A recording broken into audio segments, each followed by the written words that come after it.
My name is Margaret, a 33-year-old housewife. After graduating from college, I capitalized on the accounting qualification I earned during my studies and joined a mid-sized trading company. I worked in the accounting department, but quit when I got married to my husband, Andrew. I met Andrew at a wedding of a colleague from the company. We ended up sitting next to each other at a table arranged for friends of the bride and groom. Initially, it was group outings with everyone from that table, but during our second outing, a barbecue, Andrew and I exchanged contact details. From then on, Andrew would regularly invite me out for meals, movies, and shopping, and gradually we started seeing each other alone. I was naturally drawn to Andrew, who was bright and a great conversationalist. It seems the feeling was mutual, as Andrew eventually asked me out formally, leading to a relationship. After about 1.5 years of dating, we got married. I had intended to continue working after marriage, but as we were to live in the condominium Andrew had bought while he was single, commuting to my workplace would take quite a long time. Considering a transfer within the company wasn't a quick solution, I was contemplating my options when Paul, my father-in-law, made an offer. If it's okay with you, Margaret, would you like to help with the accounting at my company? At your company, Paul? Yes, one of our longtime staff members is leaving to accompany her husband on a job transfer, so we're looking for someone to replace her. Paul exclaimed, showing me the job posting he had put up on a recruitment website. The terms are as listed here, but if they don't align with what you're looking for, feel free to decline, Paul said considerately. However, the salary and benefits were actually more favorable than I expected. The company's headquarters, where I would be working, was only about a 15-minute commute from our condominium, and it would mean less scheduling conflicts with Andrew, who also worked at Paul's company. I saw it as a stroke of good fortune and decided to join Paul's company. Paul's construction company handles a wide range of projects, from private homes to stores, commercial facilities, and mid-sized condominiums. Paul had worked for one of the largest domestic general contractors, but decided to start his own business after becoming dissatisfied with the decreased autonomy following a capital tie-up with a foreign company. He started this company with colleagues who shared his vision. Despite many challenges, it has grown into a reputable, solidly managed company. Initially, the daily accounting tasks and the company culture at Paul's firm were quite different from what I was used to at the trading company, and it took some time to adapt. But I was helped by the predecessor who stayed on until the last minute before her move, and by supportive colleagues. I made a point of arriving early and completing tasks I wasn't familiar with before the workday began. I didn't want to be seen as incompetent or a burden to Paul and Andrew just because I was hired through connections. Andrew was very supportive of my efforts. When he came home early, he would cook Italian dinners he had learned to make when he was single, or he would do the cleaning, making sure I wasn't burdened with all the household chores. My former colleagues and friends who visited would often say, "You're so lucky." I couldn't help but feel grateful for such a happy married life. But then, one day, this happiness abruptly shattered, leaving no trace behind.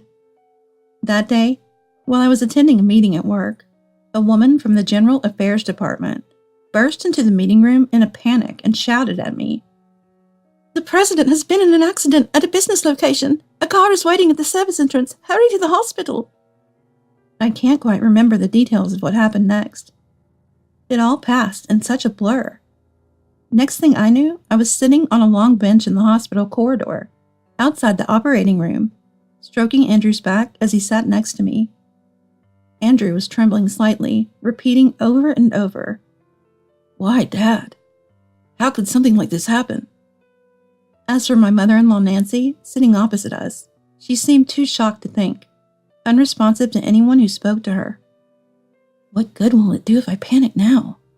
I need to stay strong." While I was internally frantic, I gritted my teeth upon seeing Nancy in Andrew's condition. Paul, having undergone what felt like an endless emergency surgery, was put under strict rest and taken to the intensive care unit. We decided to go home for the time being, but Andrew couldn't leave Nancy alone, so he decided to go to his parents' house with her. "Would you mind taking care of the communications with the company, Margaret? Mom has never been involved with the company, and I really don't think she can handle it right now." Andrew asked me this with a face heavy with fatigue. Of course, that's fine. You take care of Nancy. Make her your top priority, I replied before seeing them off and hailing a taxi to rush back to the company. After saying that, I watched them leave. Then I hailed a taxi and rushed to the company. At the company, various people, including clients who had heard about Paul's accident the day before, bank representatives, and both current and retired employees, had gathered, all concerned about Paul's condition. The ones who took control of the chaotic scene and informed everyone of Paul's condition were Paul's ally, Thomas, the current vice president of the company, and his wife, Sarah. Under their clear instructions, the employees' agitation settled down, and the company returned to normal operations. Relieved to see this, I must have let go of the tension that had been building for over 24 hours because I fainted right there. When I came to, I was lying on a sofa in the reception room, with Sarah looking over me worriedly. Are you awake? Don't strain yourself to get up. Do you need me to call a doctor? I'm sorry for the trouble. I think it's just lack of sleep, I replied. Sarah, seeming relieved, sat back down on the sofa and handed me a sandwich and coffee. At the sight of the food, I suddenly realized my hunger, and my stomach growled loudly, making me blush. Sarah, however, maintained her stern expression. I thought for a moment she was angry about the inconvenience I had caused, but it turned out I was mistaken. Anyway, what are Nancy and Andrew doing? Sarah started to express her displeasure about Nancy and Andrew. According to her, while it's understandable that they are in shock, it's unreasonable for them to be staying at home at such a time. Dumping the company matters on you? Who's still a newlywed? Andrew should be rushing to the company at a time like this. As I flustered at Sarah's barely concealed irritation, Thomas came in to calm her down. It turns out Sarah, not only the wife of Paul's ally Thomas, but also a college classmate of Paul's, was well aware of Paul's private life. It was actually Paul who introduced me to Thomas, you know. So you know Nancy well, too. Oh yes, I know her very well. I shouldn't say this in front of you, but she's quite a piece of work. You should be careful around her. Sarah said this with a sly smile, which was honestly a bit scary. Thomas urged me to go home and rest properly, so I left the company without hearing more details. 2 weeks after the shocking accident, Paul's condition finally stabilized, and though visitations were limited, he was able to move from the intensive care unit to a regular ward. When Andrew and I received the news, we headed to his room.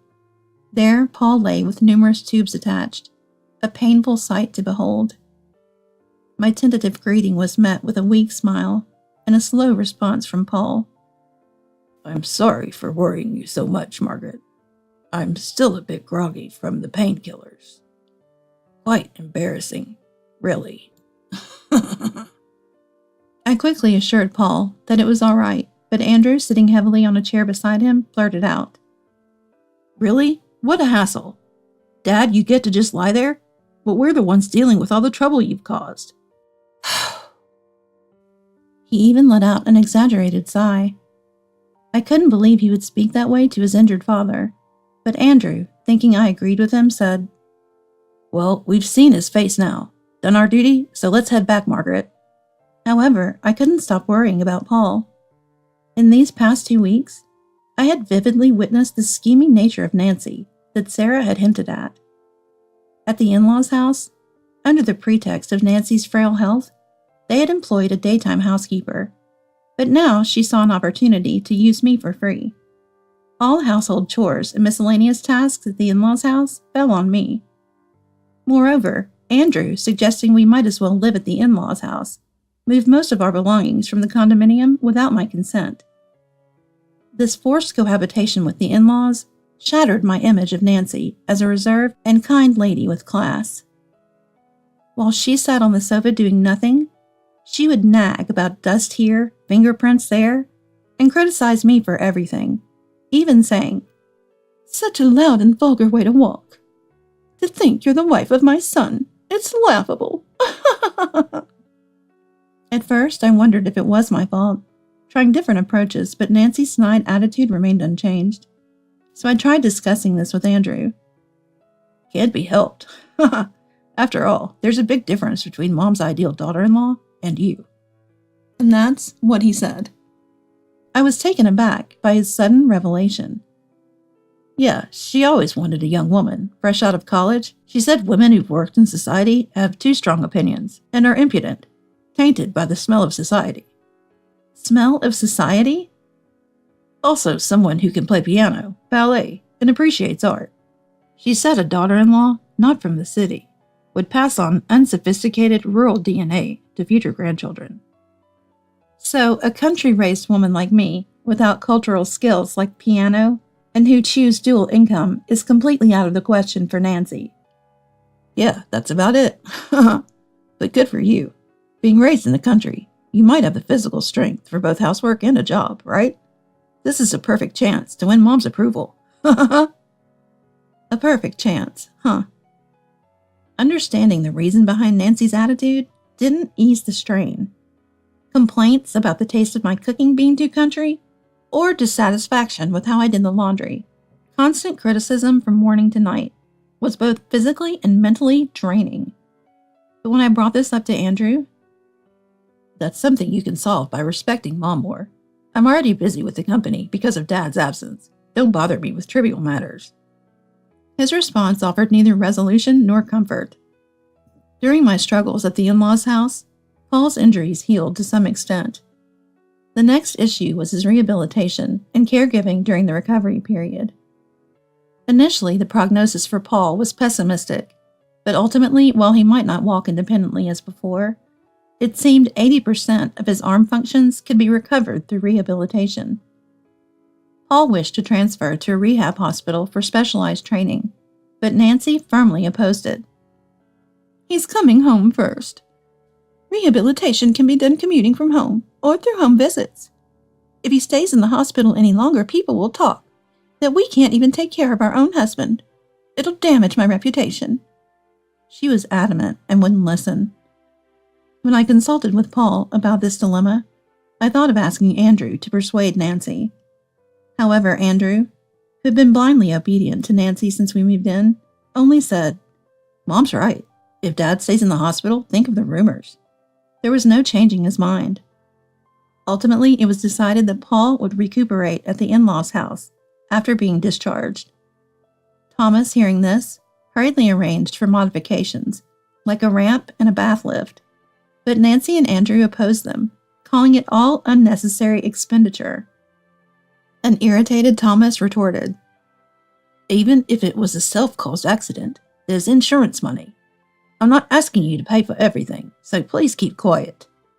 Thanks to his firm stand, the house was mentally remodeled to accommodate Paul's needs. But the life of managing housework, work, and caring for Paul alone was overwhelmingly challenging. I woke up at 4 a.m. to prepare laundry, breakfast, and lunch for Paul and Nancy, ensuring Paul's meal was high in protein and low in calories for easy digestion. Cleaning couldn't be done until Nancy and Andrew woke up to avoid complaints about noise, leaving me no time for my own breakfast. Rushing to work, I couldn't take a proper lunch break or stay for overtime. After work, I had to stop by the supermarket, then rush to the pharmacy for Paul's prescriptions from the visiting doctor twice a week. Back home, chores continued nonstop. Laundry, dinner preparation, setting up for Paul's shower, helping him bathe, ironing, with no moment to rest. Perhaps because of this, in the months since Paul was discharged, I lost 10 pounds and developed dark circles under my eyes. Feeling the weight of my body like lead, I asked Andrew to hire a caregiver helper, but he and Nancy laughed it off, saying, "Then just quit your job. You can focus on housework and caregiving easy, right?" I felt darkness envelop me when Andrew said that. And true to his word, Andrew submitted my resignation to HR without my consent. Thomas came to our house, concerned about me being forced to quit without any transition, but Nancy turned him away. However, with Paul unable to manage on his own, I couldn't afford to be despondent. This marked the beginning of a life of nonstop caregiving and housework from early morning till late at night.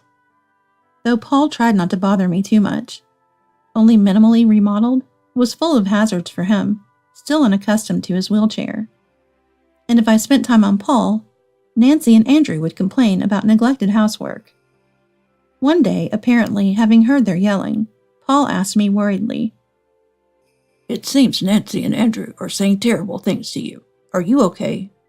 You look emaciated and pale." Unable to tell the truth, I laughed it off, saying, "It's just my way of doing things that irritates Nancy and Andrew." But Paul, being perceptive, must have seen through it. Around this time, Paul had started using voice recognition software and assistive mouse devices to operate a computer, even planning to return to work. As part of this, he was implementing a certain plan, which was expedited by an incident that happened soon after. It was winter.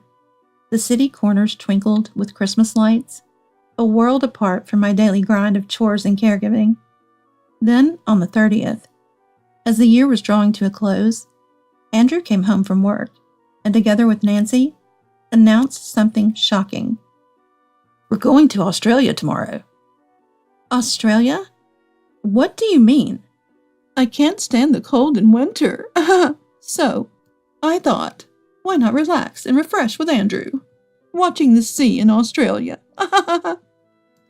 "Are you leaving Paul behind? And I asked for this long holiday off well in advance, remember?" As I confronted Andrew, he avoided my gaze, looking guilty. Earlier in the winter, my grandfather had passed away, but the memorial ceremony was postponed to avoid clashing with Christmas and New Year celebrations. Unable to attend the funeral due to Paul's condition, I had hoped to at least attend the memorial. But with Andrew unlikely to cover for me, we agreed that during the long holiday, he would care for Paul while I visited my grandfather's grave. This change to Australia? I was speechless, just staring at Andrew. Unable to bear the silence, Andrew suddenly yelled hysterically, "Shut up! It's decided. We're going to Australia, and you'll stay here to take care of Dad." With that, they both retreated into Nancy's room. The next morning, while I was still helping Paul with breakfast, they left in a taxi. Hearing the door slam, I knew they had gone. My face, having not slept a wink from anger the night before, must have been terrible. Paul, tapping on my shoulder, said, "Now's our chance. While the cat's away, don't worry about me. Go get some sleep in your room." Normally, I would have refused, but at my limit, I nodded quietly, went to my room, and collapsed into bed. What I thought would be a short nap turned into a whole day and night. I woke up past noon on New Year's Day. Wait, what about Paul's care after that? I panicked and rushed to Paul's room, only to find it full of people, all surrounding a half-seated Paul in bed. Confused, I was greeted by Paul. "You look much better after a good sleep." As I turned to a tap on my shoulder, I saw Thomas smiling just like Paul, and a puzzled Sarah. "My goodness, Margaret, how much weight have you lost since I last saw you? Being slim is one thing, but this is almost skin and bones." Sarah grumbled, pushing me towards the kitchen. To my surprise, several unfamiliar women were there, smiling and swiftly preparing a light meal. Staring at the steaming dishes, I murmured, "When was the last time someone cooked for me?" Sarah seemed to tear up beside me. Urged by her, I took a shower, changed in my room, and then returned to Paul's room, now only occupied by Paul and Thomas. Paul gestured me to a chair opposite him, and Thomas, noticing my presence, began to speak. About 3 weeks after Nancy and Andrew flew off to Australia, it was mid-January. While spending some time at my parents' house after a long while, I received a call on their landline from Andrew. He probably called me there because I must have turned off my mobile phone. I thought about ignoring it, but knowing he would keep calling regardless of the time, I reluctantly answered. As soon as I picked up the receiver, Andrew yelled from the other end. "Hey, why did you go back to your parents' house without telling me? And where's Dad? The front door won't open, and there's no response to the doorbell." Shocked by his loud voice, I was stunned, but then Nancy, who seemed to have snatched the phone from him, screamed. "You left the caregiving and housework, thinking you were fulfilling your duties as a wife. Stop wasting time there and come back immediately." Then Sarah, who had been quietly listening beside me, swiftly took the receiver from my hand. Oh, Nancy, to hear you talk about a wife's duties, how thick-faced can you be? She said laughingly. Andrew and Nancy sounded shocked on the other end, but they quickly composed themselves. Is that Sarah's voice? Why are you at your parents' house? Oh, she's here to explain to my parents about our divorce, being a lawyer and all. There was a moment of silence on the other end. That's right. After Andrew and Nancy left for Australia on New Year's Eve, Paul, who had been quietly planning something, decided to move his plan forward. He had been angry with Nancy and his son Andrew for their attitudes towards him and me since the accident. Initially, he thought their coldness was understandable considering his self-inflicted accident. But their carelessness, leaving all caregiving and housework to me, gradually turned his frustration and disgust into action. Once it was feasible to manage at home, Paul asked Thomas to set up a computer and internet during Nancy's absence. Since Nancy never entered Paul's room, it was apparently easy to install everything once they brought it in. The main goal was to return to working from home, but at the same time, Paul consulted Sarah, Thomas's wife, and a skilled lawyer about investigating Nancy and Andrew. Soon they received reports of Andrew, using his title as the president's son, forcefully pushing difficult demands and bribes on clients. To add to the dismay, he was reportedly using that money for affairs with various women. Moreover, Nancy had become engrossed in dubious investment seminars, resembling nightclubs with young men, and was lavishly spending on them. Paul, understandably furious upon receiving these reports, was unsure whether my feelings had drifted away from Andrew. However, his anger exploded after their recent trip to Australia. As soon as I fell asleep, he contacted Thomas and Sarah. The crowd I saw upon waking up were movers arranged by Thomas and temporary housekeepers. From there, Nancy and Andrew's belongings were successfully moved out of the house to Andrew's apartment. In contrast, my belongings that were left in the condominium were all transferred to the in-laws' house, and the locks were completely changed. At the same time, Thomas and some trusted associates were tirelessly working on gathering evidence for Andrew's breach of trust. Now, this Australian trip? 3 weeks. That's extravagant. And all paid with the company's corporate card, huh? Maybe he could have fooled the sales department people with promises of future favors when he becomes president, but not this time. Sarah said. There was a scream on the other end, and the call was cut off. In fact, I was at my parents' house, relaxing thanks to Paul's arrangement, when Sarah came to apologize on Paul's behalf and explain the situation. That's when Nancy and Andrew, locked out of the in-laws' house, happened to call. Afterwards, with Sarah's help, I easily divorced Andrew, and Paul divorced Nancy. For Nancy, with no money to pay compensation, the settlement was without any financial division. Andrew had no significant assets, but Paul gave me an amount he deemed fair for compensation and division, and made it a loan to Andrew. The loan agreement was properly drawn up with market average interest rates set, and the condominium where Nancy and Andrew now live was mortgaged as collateral. They seemed desperate. Andrew, naturally fired from Paul's company, is now working hard at a factory owned by one of Thomas's acquaintances to repay the debt and avoid bothering me. Meanwhile, I moved out of the in-laws' house and started living in an apartment nearby, working at Paul's company. The in-laws' house has been completely renovated to suit Paul, who now runs the company actively from his room, transformed into a control center. Life has been improved with a good housekeeper and a personal contract helper for Paul, who seems more vibrant. Though no longer related by marriage, I still help Paul as much as I can.